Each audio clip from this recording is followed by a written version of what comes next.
Hi friends, good morning. Pavithra സീരിയലിന്റെ latest എപ്പിസോഡിലെ വേദ ആ റൂമിനകത്ത് അകപ്പെട്ടിരിക്കുകയാണ്. നന്നായി പേടിച്ചിട്ടുണ്ട്. പോരാത്തതിന് പുകയൊക്കെ വന്നതോടുകൂടെ വേദ ബോധം കെട്ട് വീണു പോവാണ് ആ കട്ടില്. ഇതേ സമയം വിക്രമിനെ അവിടുന്ന് മാറ്റിയ ആ ഗുണ്ടകളുടെ പിന്നാലെ വിക്രം പോയിട്ടുണ്ട്. കുറച്ചു ദൂരം കഴിയുമ്പോൾ ആരെയും കാണുന്നില്ല. വിക്രം അവരെവിടെ പോയി ഇങ്ങനെ നോക്കിക്കൊണ്ട് നിൽക്കാണ്, വണ്ടി റോഡ് സൈഡിൽ നിർത്തിക്കൊണ്ട്. ശേഷം പിന്നീട് കാണിക്കുന്നത് വീട്ടിലാണ്. മാഷ് വെള്ളം കുടിക്കാനായി എഴുന്നേൽക്കും. പെട്ടെന്ന് ഒരു പൊട്ടിത്തെറിയോടുകൂടെ ഒരു വെളിച്ചം അങ്ങോട്ട് വരികയാണേ. മാഷ് അങ്ങ് ഞെട്ടും. അപ്പോഴേക്ക് കമലയും ഞെട്ടി എഴുന്നേൽക്കുന്നുണ്ട്. എന്താ മാഷേ, വാ നോക്കാം എന്ന് പറഞ്ഞ് അവർ രണ്ടുപേരും കൂടെ റൂമിന്ന് പുറത്തിറങ്ങി. പുറത്തേക്കുള്ള ഡോർ തുറക്കണേ. അപ്പണ്ടാവും വിക്രമിന്റെയും വേദയുടെയും ആ റൂമിന്റെ ഭാഗം കത്തി നിൽക്കുന്നേ. ഇത് കാണുന്ന അവരാകെ വേക്കും. അയ്യോ മാഷ, എന്റെ മക്കളെ, വിക്രം എന്ന് ഉച്ചത്തിൽ വിളിച്ചതിനു ശേഷം മോനെ വിശ്വം ഓടി വാ, വിനായക എന്നൊക്കെ വിളിച്ചിങ്ങനെ കരയണേ. അപ്പോഴേക്കും ഇവരമ്മയുടെ ശബ്ദം കേട്ട് ഞെട്ടി എഴുന്നേൽക്കും. വിശ്വയുടെ അമ്മ, എടാ മക്കളെ ഓടി വാടാ എന്നിങ്ങനെ അമ്മ വിളിച്ചു പറഞ്ഞോണ്ടിരിക്കുക. അപ്പോഴേക്കും വിനായകനും അമ്മേ എന്ന് വിളിച്ച് കൂടെ ഓടി വരികയാണേ. അങ്ങനെ എല്ലാവരും കൂടെ പുറത്തേക്ക് ഓടി വന്നേ ഈ ഒരു കാഴ്ച കണ്ട് ഞെട്ടിപ്പോവാ. അവരതിനകത്തുണ്ടടാ, എന്റെ മക്കളെ രക്ഷിക്കേ. വിശ്വം പറയും വെള്ളം എടുക്കാം.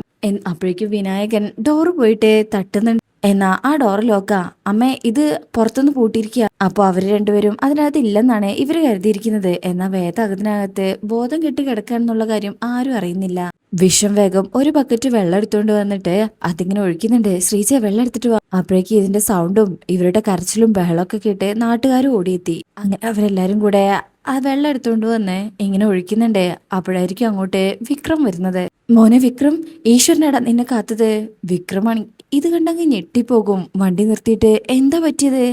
വിശ്വം പറയും അറിയില്ലടാ, ഞങ്ങള് വന്ന് നോക്കുമ്പോ ഇത് നിന്ന് കത്തുക. അപ്പൊ മാഷോയ്ക്കും നിന്റെ കൂടെ വന്ന വേദ എവിടെ? വേദ, അവൾ എന്റെ കൂടെ വന്നില്ലല്ലോ.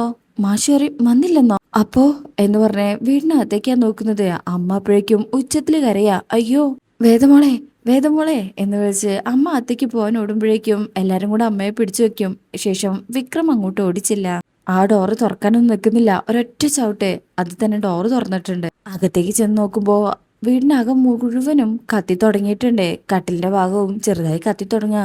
വേദ എന്ന് വിളിച്ച് വിക്രം വേദയുടെ അടുത്തേക്ക് ഓടിച്ചെല്ലും. എഴുന്നേക്ക് എന്ന് പറയുന്നുണ്ടെങ്കിലും വേദയ്ക്ക് ബോധമില്ല. അങ്ങനെ വിക്രം വേദയെ കട്ടിൽ നിന്നും രണ്ട് കൈ കൊണ്ടും കോരിയെടുക്കുക. അപ്പോഴേക്കും മുകളിലുള്ള ആ മരക്കഷ്ണങ്ങളൊക്കെ വീഴാൻ തുടങ്ങിയിട്ടുണ്ട്. അങ്ങനെ വിക്രം പുറത്തേക്ക് ഓടിച്ചെല്ലും. ഇങ്ങനെ വേദ എടുത്തോണ്ട് വരുന്ന കാണുമ്പോ എല്ലാവരും ഞെട്ടിപ്പോകും. അയ്യോ വേദമോളെ എന്ന് അമ്മ ഇങ്ങനെ ഉച്ചത്തിൽ വിളിക്കുന്നുണ്ട്. വിക്രം അകത്തേക്ക് പോകുമ്പോ എല്ലാവരും കൂടെ വിക്രമിന്റെ കൂടെ അകത്തേക്ക് ചെല്ലാണ്. നാട്ടുകാര് പുറത്ത് തീ അണയ്ക്കാൻ ശ്രമിച്ചുകൊണ്ടിരിക്കുക. ഇതേ സമയം ആ MLA ആൾക്കാരും കൂടെ ഈ വീഡിയോ കണ്ടിട്ട് പൊട്ടിച്ചിരിക്കുകയാണ്. ആ ഗുണ്ട ഇതിന്റെ വീഡിയോ എടുത്തിട്ടുണ്ടായിരുന്നല്ലോ, അത് കണ്ട് ഇങ്ങനെ ആസ്വദിച്ച് ചിരിക്കുകയാണ്. MLA വാസവൻ പറഞ്ഞ ജോലി നിങ്ങൾ വൃത്തിയായി ചെയ്തു, ഗുഡ്. അപ്പൊ ഒരു ഗുണ്ടയ്ക്കും സാറന്തിനെ വീട് കത്തിക്കാൻ പറയാതെ അവൻ താമസിക്കുന്ന റൂം മാത്രം കത്തിക്കാൻ പറഞ്ഞത്?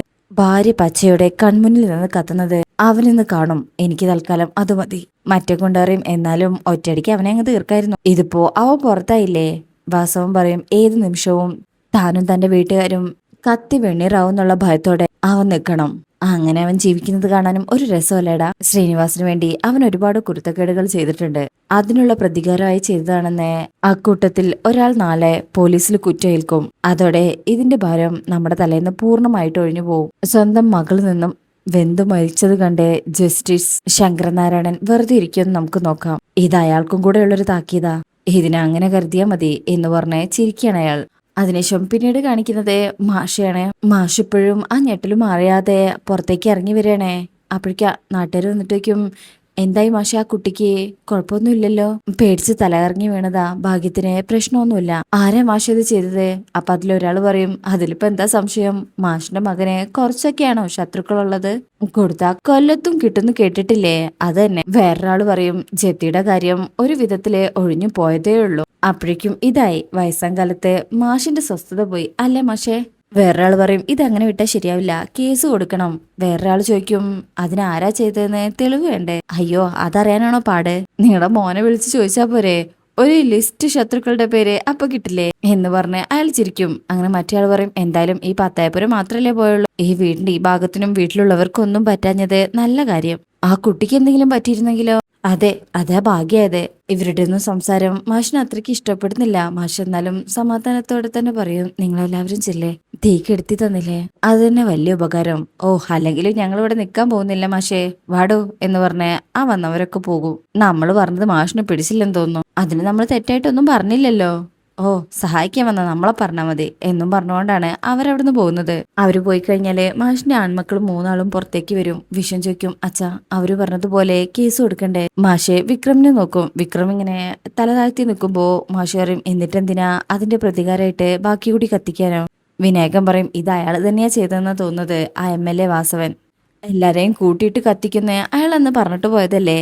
അച്ഛൻ പറയും, എന്നാ ചെന്ന് പരാതി കൊടുക്കും, എന്നിട്ട് ബാക്കി വരാനുള്ളത് എല്ലാവർക്കും കൂടി അങ്ങ് അനുഭവിക്കാം. അതാണ് യോഗം എന്ന് വെച്ചാൽ അത് അനുഭവിക്കാതെ പറ്റില്ലല്ലോ. വിക്രം പറയും, ഇനി ആർക്കും ഈ വീട്ടിലൊന്നും അനുഭവിക്കേണ്ടി വരില്ല, അത് ഞാൻ നോക്കിക്കോളാം. മാഷ് പറയും, അപ്പോ ഇനിയും മനസമാധാനം തരില്ലെന്ന് ചുരുക്കം അല്ലേ? ആ ശ്രീകാര്യം ശ്രീനിവാസിന് വേണ്ടി അടിയുണ്ടാക്കാൻ നടക്കുമ്പോ ആലോചിക്കായിരുന്നോ ഇത് ചെന്ന് അവസാനിക്കാൻ പോകുന്നത് ഇങ്ങനെയൊക്കെയാണെന്ന്? മനുഷ്യനെന്നാൽ സവിശേഷ ബുദ്ധി എന്നുള്ളതൊന്നുണ്ടാകും, അതില്ലെങ്കിലേ കൂടെയുള്ളവരെയും കൂടെ നശിപ്പിക്കും. അതാർക്കും തടുക്കാനാവില്ല. വിക്രം ഒന്നും പറയാതെ അകത്തേക്ക് കയറി പോവാണ്. ഇതേ സമയം അകത്തെ വേദയ്ക്ക് ബോധം വന്നിട്ടുണ്ട്. ശ്രീചേർത്തി അടുത്ത് തന്നെ ഇരിപ്പുണ്ട്. എങ്ങനെയുണ്ട് വേദ? വേദ ആകെ പേടിച്ച് ക്ഷീണിച്ചിട്ടൊക്കെ ഉണ്ട്. കുഴപ്പമില്ല ഏട്ടത്തി. അപ്പോ വിക്രം അങ്ങോട്ട് വരും. ഹോസ്പിറ്റലിൽ പോണോ? വേണ്ട. അപ്പോഴേക്കും അമ്മ അങ്ങോട്ട് മരുന്നേറ്റ് വരും. പൊള്ളിയ ഭാഗത്ത് മരുന്ന് തേച്ചു കൊടുക്ക്. അങ്ങനെ ശ്രീജ അത് വാങ്ങിച്ച് മരുന്ന് തേച്ചു കൊടുക്കുമ്പോ വേദ അമ്മയെ ഇങ്ങനെ നോക്കണേ. അപ്പോഴേക്കും നന്ദിനി വന്നിട്ട് വയ്ക്കും, നീ എന്തിനാണ് ആ സമയത്ത് പുറത്തു പോയത്? ശ്രീചേർത്തിയും പറയും, അതെ, മുറി പൂട്ടിക്കിടക്കുന്നത് കണ്ടപ്പോ നിങ്ങൾ പേരും അവിടെ ഉണ്ടാവില്ലെന്നാ കരുതിയത്. നന്ദിനി പറയും, ഏതായാലും നീ ഇങ്ങോട്ട് തിരിച്ചു വന്നത് ഇവിടെയുള്ളവരുടെ ഭാഗ്യം. അല്ലെങ്കിൽ മകളെ തീ കൊളുത്തി കൊല്ലാൻ നോക്കിയെന്ന് പറഞ്ഞ് ഇവളുടെ വീട്ടുകാരെ ഇവിടെയുള്ളവർക്കെതിരെ കേസ് കൊടുത്തേനെ. നന്ദിനി കമല വിളിക്കുമ്പോ, അയ്യോ അങ്ങനെയൊന്നും സംഭവിച്ചില്ലല്ലോ, അത് തന്നെ ഭാഗ്യം എന്ന് പറയായിരുന്നു അമ്മേ. അമ്മ പറയും, മതി, കഴിഞ്ഞത് കഴിഞ്ഞു, ഇനി അതിനെക്കുറിച്ചൊന്നും വിശദീകരിക്കണ്ട. ഇവൾ ആ ഷോക്കൊന്നും മാറിയിട്ടില്ല എന്ന് പറയുന്നേക്കുമ്പോ നന്ദിനിക്ക് ഇഷ്ടപ്പെടുന്നില്ല. ഓ എന്ന് പറഞ്ഞ് അകത്തേക്ക് കയറി പോവാണ് നന്ദിനി. വേദയോട് പറയും, മോൾ അകത്ത മുറിയിൽ പോയി കിടന്നോ, ശ്രീജയെ ഇവൾ അവിടെ കൊണ്ടുചെന്നാക്ക്, വാ എന്ന് ശ്രീജ വിളിക്കുമ്പോ വേദ പറയും, വേണ്ട എടുത്തി, ഞാൻ ഇവിടെ ഇരുന്നോളാം. കമല പറയും, മുറി പോയി കിടന്നു മോളെ. വേണ്ടമ്മേ, കുറെ കാലം ഞാൻ ഇവിടുത്തെ ഈ ഹാളിൽ തന്നെ കിടന്നതല്ലേ, ഞാൻ ഇവിടെ ഇരുന്നോളാം. കമല വേദയുടെ തലയുടെ ഇങ്ങനെ തൊട്ടിട്ട് തലോടിക്കൊണ്ട് അവിടുന്ന് പോവാണ്. ശേഷം ശ്രീജയും പോകും. വിക്രം ഇങ്ങനെ അവര് പോയതിനു ശേഷം വേദയുടെ അടുത്തേക്ക് ചെല്ലുക. വേദ ഇങ്ങനെ നോക്കുമ്പോ വിക്രമും വേദയെ തന്നെ നോക്കി നിൽക്കുകയാണ്. ശേഷം പിന്നീട് കാണിക്കുന്നത് നന്ദിന്റെ റൂമിൽ പോയി ഇങ്ങനെ ടെൻഷനോട് കൂടെ നെക്കിങ്ങനെ കടിച്ചോണ്ട് നിൽക്കുക. വിനായകൻ വരുന്നൊന്നും അറിയണില്ല. ഡി, നീ എന്താ ആലോചിക്കുന്നത്? ഓ, ഇത്രയും വലിയൊരു സംഭവം അവിടെ നടന്നിട്ട് ആലോചിക്കാതിരിക്കാൻ പറ്റൂ വിനയേട്ടാ? ഞാൻ ആലോചിക്കുന്നതേ വിക്രം എന്തിനാ ആ സമയത്ത് പുറത്തേക്ക് പോയതെന്നാ. എടി, ആരോ ഒരാളെ വീടിന് മുന്നിൽ വന്ന് കറങ്ങുന്നത് കണ്ടപ്പോ അതിന് പിന്നാലെ പോയതെന്ന് പറഞ്ഞത് നന്ദിനിക്കും. എന്നിട്ട് നിങ്ങൾ അത് വിശ്വസിച്ചോ? പിന്നെ വിശ്വസിക്കാതെ? ഓ, ഈ വീട്ടിലുള്ള എല്ലാവരും ഇങ്ങനെ ആയി പോയല്ലോ എന്റെ ഈശ്വര. വിനായകനോയ്ക്കും, എന്തോ അടി എന്ന് വെച്ച് ആ ചെയറെടുത്ത് അവിടെ ഇരിക്കുകയാണ്. എന്റെ വിനയേട്ടാ, ഏതൊരാളും ബൈക്കുമായിട്ട് വന്നെന്ന് കരുതി അവൻ എന്തിനാ അതിന് പിന്നാലെ പോയത്? ആ പോയ കറക്റ്റ് സമയത്ത് തന്നെ അവന്റെ വീടിനെ തീ കൊളുത്താൻ ആളും എത്തി. എല്ലാവരും എഴുന്നേറ്റ് തീ അണയ്ക്കാറായപ്പോഴേക്കും അവൻ തിരിച്ചെത്തുകയും ചെയ്തു. ഇതൊന്നും നിങ്ങൾക്കൊന്നും മണക്കുന്നില്ലേ? വിനായകൻ ചോദിക്കും, മണക്കാനോ? എന്ത് മണക്കാൻ? എന്റെ വിനയേട്ടാ, ഇത് അവന്റെ അറിവോട് കൂടി നടന്നതാണെങ്കിലോ? എന്തോന്ന്?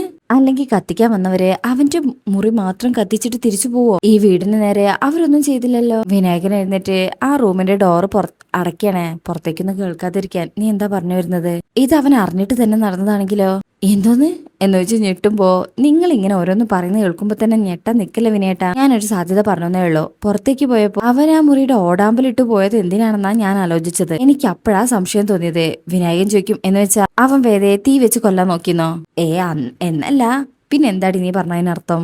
അല്ല, അവളുടെ ശല്യം ഒഴിവാക്കാനായി ഏതെങ്കിലും ഒരു ദുർബല നിമിഷത്തിൽ അവനൊരു പൊട്ടബുദ്ധി തോന്നിയതാണെങ്കിലോ വിനയേട്ടാ? അങ്ങനെ വിനായകൻ അവിടെ ഇരുന്നിട്ട് പറയും, നീ ഇങ്ങനെ പറഞ്ഞോന്ന് അറിഞ്ഞാലേ എന്താ സംഭവിക്കാന്നറിയാന്ന് നിനക്കറിയോ? ഇത്രയും കാലം ചേട്ടത്തിയമ്മ എന്നുള്ള ഒരു ബഹുമാനം അവൻ നിനക്ക് തന്നിട്ടുണ്ട്. ഇങ്ങനെ ഒരു ആരോപണം കൊണ്ട് അതില്ലാതാക്കണോ നന്ദിനി? ഓ, ഇതേണ്ട ആരായാലും സംശയിച്ചു പോവും, അത്ര എനിക്ക് തോന്നിയുള്ളൂ.